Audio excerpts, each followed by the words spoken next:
সবাইকে নববর্ষের অনেক অনেক শুভেচ্ছা জানিয়ে আজকের ব্লগটা শুরু করছি। শুভ নববর্ষ। আর আজকের ব্লগ জুড়ে থাকবে আমার পহেলা বৈশাখ মানে নববর্ষ কিরকম ভাবে কাটলো সেই নিয়ে। আই হোপ আজকের ব্লগটা আপনাদের কাছে অনেক বেশি ভালো লাগবে। সো হ্যালো ভিউয়ার্স, আসসালামু আলাইকুম, welcome back to my channel বিটি ব্লগার পূর্ণা। আশা করছি সবাই খুব ভালো আছেন, আমি আলহামদুলিল্লাহ ভালো আছি। আর আমার পহেলা বৈশাখের আউটফিট দিয়ে আজকে ব্লগটা শুরু করলাম। অ্যাকচুয়ালি রেডি হওয়ার আগে যদি সবকিছু এরকম ভাবে একটু অর্গানাইজড করা থাকে তাহলে দেখা যায় যে রেডি হতে অনেক বেশি কম সময় লাগে। এন্ড আজকে আমি প্ল্যান করেছি যে আমি যাই করি না কেন আজকে সম্পূর্ণ নিজে বাসায় একা একা করব, পার্লারের কোনো হেল্পই নিব না। এরপর থেকে শুরু করে মেকআপ, হেয়ার ডু সব আমি নিজে করার ট্রাই করব। সো লেটস সি কেমনটা কি করতে পারি। আর আমার আগে থেকে প্ল্যান ছিল, যেহেতু কালারটা খুবই হালকা একটা কালারের শাড়ি, তো এই সুন্দর শাড়িটার সাথে আমি ব্যাগ এন্ড শুজটা একটু কন্ট্রাস্টে ক্যারি করতে চেয়েছিলাম, বাট ডার্ক মেরুন কালারের কোনো ব্যাগ আমার পছন্দ হয় নাই। গত ব্লগটা যারা দেখেনি তারা দেখে আসতে পারেন। আমি কিন্তু আড়ঙে গিয়েছিলাম এই শাড়িটার সাথে একটা পার্স ব্যাগ কেনার জন্য।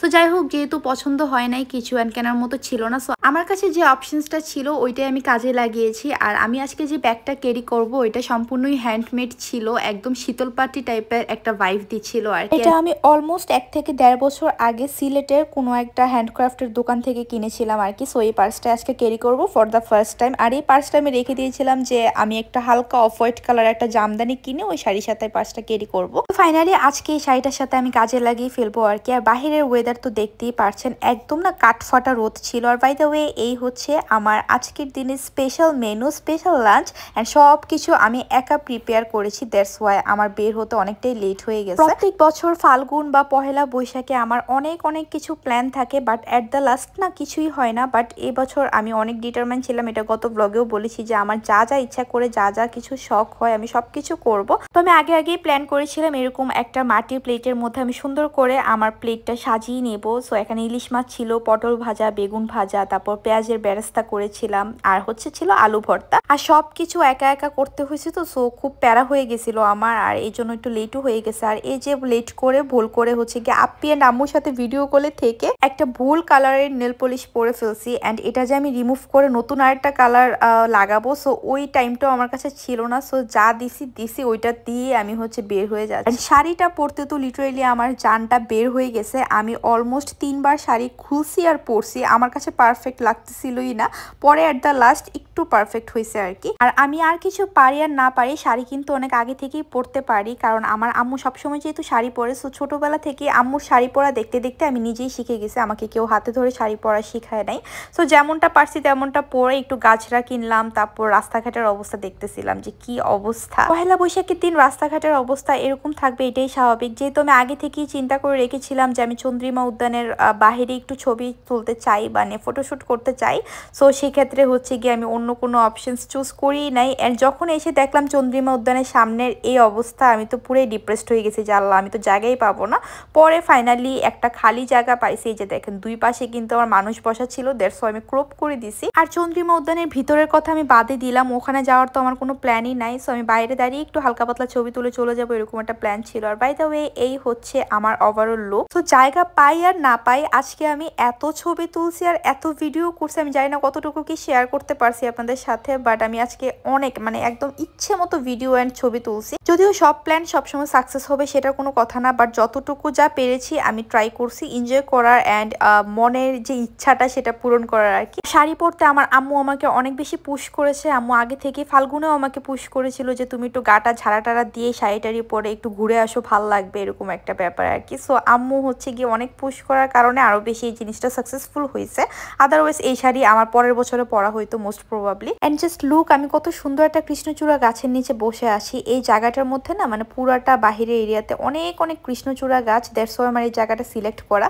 সো ফাইনালি আমার ইচ্ছা ছিল একটু কৃষ্ণচূড়া গাছের সাথে ছবি তোলার। এই একটা ছবি আমি তুলতে পারছি কৃষ্ণচূড়া গাছের সাথে আবার বেলুনও ছিল। বাই দ্য ওয়ে, আমার লুকটা আপনাদের কাছে কেমন লেগেছে অবশ্যই কমেন্ট করে জানাবেন। শাড়িটা এখানে দেখতে ভালোই লাগতেছে, পরাটা মনে হচ্ছে অনেক পারফেক্ট হয়েছে। আর আমি মনে মনে ভয় পাচ্ছিলাম আল্লাহ শাড়ি খুলে না গেলেই হয়, কারণ লাস্ট আমি একবার শাড়ি পরছিলাম, এটা একদম যাচ্ছে তাই অবস্থা হয়ে গেছে বাসায় আসতে আসতে।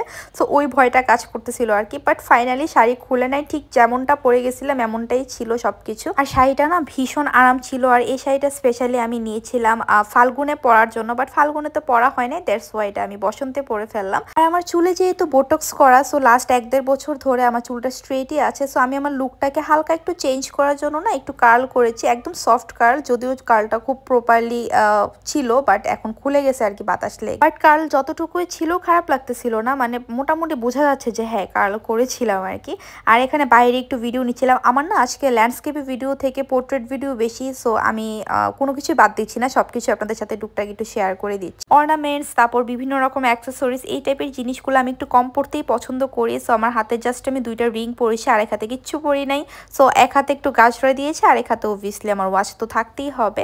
সো এই তো খুবই সিম্পল ওয়েতে আমি সেজেছি। আর আমার কান কিন্তু ফোরানো নাই। এখন অনেকে বলতে পারেন যে আপু কানে দুল দিলেন না, আমার কান এখনো ফুটা করা হয়নি। এখন এটা নিয়ে প্লিজ কেউ মজা নেবেন না, ট্রলও করবেন না। আমার অনেক বেশি ভয় লাগে এই টাইপের কান ফোরানো নাক ফোরানো ব্যাপারগুলো। যেদিন ভয়টা কেটে যাবে ওই দিন আমি ইনশাল্লাহ করে ফেলবো। তো চন্দ্রিমা উদ্যানে বেশ অনেকক্ষণ থেকে ছবি ভিডিও তুলে কিছুক্ষণ টাইম স্পেন্ড করে এখন আমি ভাবলাম যে ধানমন্ডির দিকে ঢুকা যাক। অ্যান্ড এটা ছিল আমার লাইফের একটা রং ডিসিশন। ধানমন্ডির অবস্থা ভয়াবহ রকমের খারাপ ছিল। অলসো বেশ কয়েকটা রাস্তা ব্লক করে দেওয়া হয়েছে, মানে আপনি চাইলে গাড়ি রেখে হেঁটে যেতে হবে আর কি ভিতরে।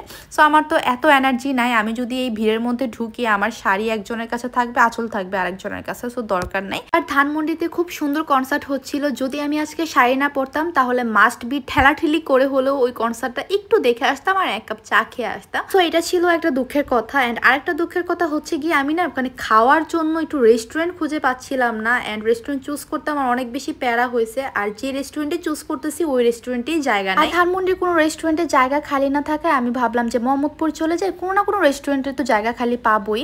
সো মোহাম্মদপুর এসে চিলক্সে ঢুকলাম। অ্যান্ড চিলক্সেও বেশ অনেকক্ষণ দাঁড়ায় থেকে জায়গা পেতে হয়েছে। সন্ধ্যার দিকে আমার এত মাথা ব্যথা করতেছিল, লিটারেলি ক্ষুধায় মাথা ঘুরতেছিল, প্রচন্ড রকম ক্ষুধা লাগছে। সো চিলক্সে যেহেতু সব একসাথে অর্ডার দিলে অনেকক্ষণ সময় লাগবে আসতে, তো সেজন্য ভাবলাম এখন আপাতত কিছু দেই, বাকি অর্ডার হচ্ছে গিয়ে এগুলা খেতে খেতে ওইগুলা চলে আসবে আর কি, মানে এখন আমাকে খেতে হবে। সো আমার সাথে আমার একটা ফ্রেন্ড ছিল, সো আমি নিয়েছি একটা বার্গার অ্যান্ড আমার ফ্রেন্ড নিয়েছে ফিশ টোস্ট। যেহেতু আমি ফিশ খাই না অন্য কোনো ফিশ, সেই জন্য আমি ওইটা টেস্ট করে নাই। বাট এটা অনেক বেশি মজা আমার ফ্রেন্ডের ভাষ্য মতো। অ্যান্ড যত রিভিউ দেখছি সবাই এটা অনেক বেশি প্রশংসা করেছে। বাট আমার কাছে চিলক্সের নাগা ড্রামস আর কোল্ড কফি একদম বেস্ট মনে হয়। কোল্ড কফিটা তো একদম মাস্ট ট্রাই একটা ব্যাপার।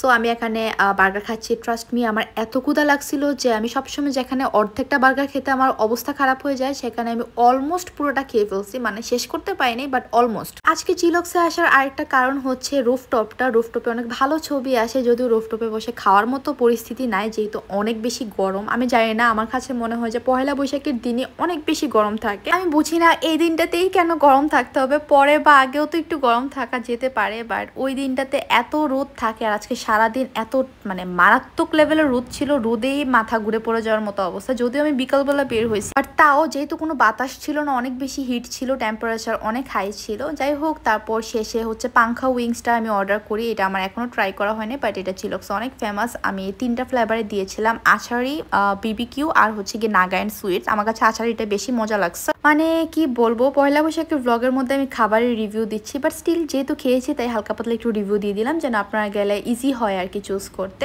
আর এই তো ওদের রুফটপটাতে আমি সুন্দর করে কিছু ভিডিও ক্লিপ নিয়ে নিচ্ছিলাম, যদিও সব কিছুই হচ্ছে পোর্ট্রেটে, বাট স্টিল আমি শেয়ার করে দিচ্ছি। আপনারা অনেকে আমাকে অনেক রিকোয়েস্ট করেছিলেন যে আপু একদিন শাড়ি পরে ব্লগ করো, শাড়ি পরে ব্লগ করো। সো ওইটা আমার মাথাতে ছিল। আর যেহেতু এখন একটা ফেস্টিভও চলে আসছে পহেলা বৈশাখ, সো ভাবলাম যে কাজে লাগিয়ে ফেলি অ্যান্ড আপনাদের সাথে একটা ব্লগ শেয়ার করা হয়ে যাবে শাড়ি পরে। সো শাড়িতে আমাকে কেমন লাগছে কমেন্ট করে জানাতে ভুলবেন না। আর এই যে বাসা যাওয়ার সময় দেখেন একটা লীলাবালিটা বিয়ে বাড়ির নিচে দিয়ে যাচ্ছিলাম, আর আমার কাছে ওয়ার্ম কালার এত বেশি ভাল লাগে, মানে বিয়ে বাড়ি মানেই হচ্ছে ওয়ার্ম কালারের লাইট, যারা হচ্ছে চক্কর ভক্কর টাইপের কালারগুলো দিয়ে লাইট সাজায়, মানে দেখলেই কেমন জানি জিদ লাগে। যাই হোক, এক একজনের রুচি এক এক রকম, বাট লাইটের মধ্যে বা বিয়ে বাড়ির জন্য ওয়ার্ম কালারটা বেস্ট। সো আমার সাথে কে কে একমত অবশ্যই কমেন্ট করে জানাবেন। আর বাসায় যাওয়ার সময় আমি এখানে কিছু ফুল দেখছিলাম, বাসার জন্য একটু ফুল নেবো বেডের পাশে রাখার জন্য, আমার কাছে খুব ভালো লাগে কাঁচা ফুল। সো দিক থেকে কয়েকটা ফুল নিলাম, রোজ নিলাম আর কি। আর এই তো বাসা চলে আসলাম। আর বাসায় আসার পরও আমার মাথা অনেক ব্যথা করতেছিল, তাই ভাবলাম যে 1 কাপ কাপ চা বানিয়ে খাই, অনলি 1 কাপ চায়ে আমাকে তখন ফিক্স করতে পারতো। সো খুব মজা করে 1 কাপ চা বানিয়ে নিলাম। আর যেহেতু আমি নতুন জিনিসটা মানে নতুন কাপ সেটটা পহেলা বৈশাখ উপলক্ষে কিনেছি, সো দ্যাট আমি এটাতেই সার্ভ করে নিলাম।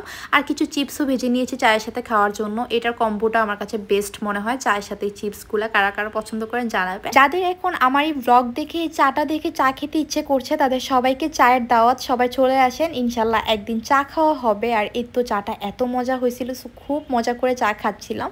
আর ব্লগের শেষে আজকের দিনের আমার সুন্দর কিছু পিকচার যেগুলো আমার পছন্দ হয়েছে সেরকম কিছু পিকচার আপনাদের সাথে শেয়ার করে দিচ্ছি। বাই দ্য ওয়ে আজকের ব্লগটা এখানেই শেষ করছি। সবাই ভালো থাকবেন, সুস্থ থাকবেন, আমার জন্য বেশি বেশি দোয়া করবেন, অ্যান্ড ফ্রেন্ডস অ্যান্ড ফ্যামিলির সাথে প্লিজ ব্লগটা শেয়ার করে দিবেন। সবাইকে আবারও জানাই নববর্ষের অনেক অনেক শুভেচ্ছা। আল্লাহ হাফিজ।